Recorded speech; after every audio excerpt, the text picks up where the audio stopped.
Just out for a walk in nature today, and I was reflecting on this habit, and it made me realize, that the things we do or don't do, the habits that we have in our life, are really what define our success. And as Ralph Waldo Emerson said, your actions speak so loudly, I can't hear the words you say. I hear people all the time in my consulting practice are saying, I want better relationships, I want more love in my life, I want to make more money, I want to build a bigger business.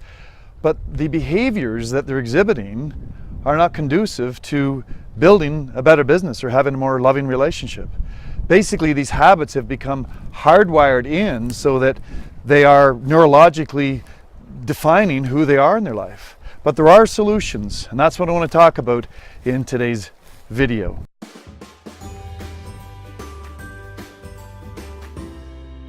The first step in solving this problem of changing patterns of behavior is to recognize that what is the pattern of behavior that you want to change. This is literally 50% of the solution. If you can determine the pattern of behavior that is limiting your success in life, you're already 50% of the way to the solution. The second step is to recognize that all patterns of behavior are driven by a belief. And in this case, a faulty belief or one that no longer serves you. So if you can identify what that belief is and then change the belief at the root level, you now open the possibility to where you can actually change the behavior. The third step is where you will recognize that you need probably an accountability partner here, but you need to just dehabituate or unwire the neurological pattern of the habit. So in this case, you just need to be recognized every time you're exhibiting the behavior that is causing the problem in the first place. So by recognizing the problem, then have somebody actually help you dehabituate or point it out to you so you stop doing the pattern of behavior can definitely make a change. Key is to start some sort of a reward punishment system.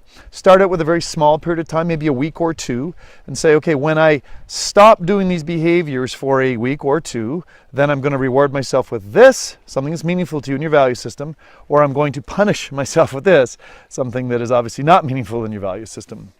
The fourth and final step is to replace the behavior with a new, better, more congruent behavior with your new belief. Let me give an example. I had a consulting client recently who was having problems with money. She just never seemed to have enough money, could never seem to grow her business. She'd get money, she'd go through her fingers. And we went back through the 4 steps. So we started by recognizing that there was patterns of behavior around money. Not having a good budget, shoddy spending habits, spontaneous spending, lack of push through on goals to achieve growth in her business, all kinds of different behaviors that weren't congruent with her desire to have more money in her life. We went back to the belief system, and it was a belief system that said that people like her didn't deserve to have money, something she inherited from her family. So she didn't feel like her belief was she would never be rich because people like her could never be rich. And so by recognizing the belief system, we went and changed it by doing some research and showing people just like her, even some of her relatives, who actually did have income and did have revenue that did help them be financially solvent and the way they wanted to be in their life. And the fourth and final step is we replaced new behaviors. We got her to actually get a budget and start to follow it. We got her an accountability partner to make sure she damn well did. We also got her to create the reward punishment system around money. We got her to, before she'd make a purchase, to ask just a couple of simple questions. Number one is, do I really need this? Is it going to make a difference in my life and increase something that I value in my life?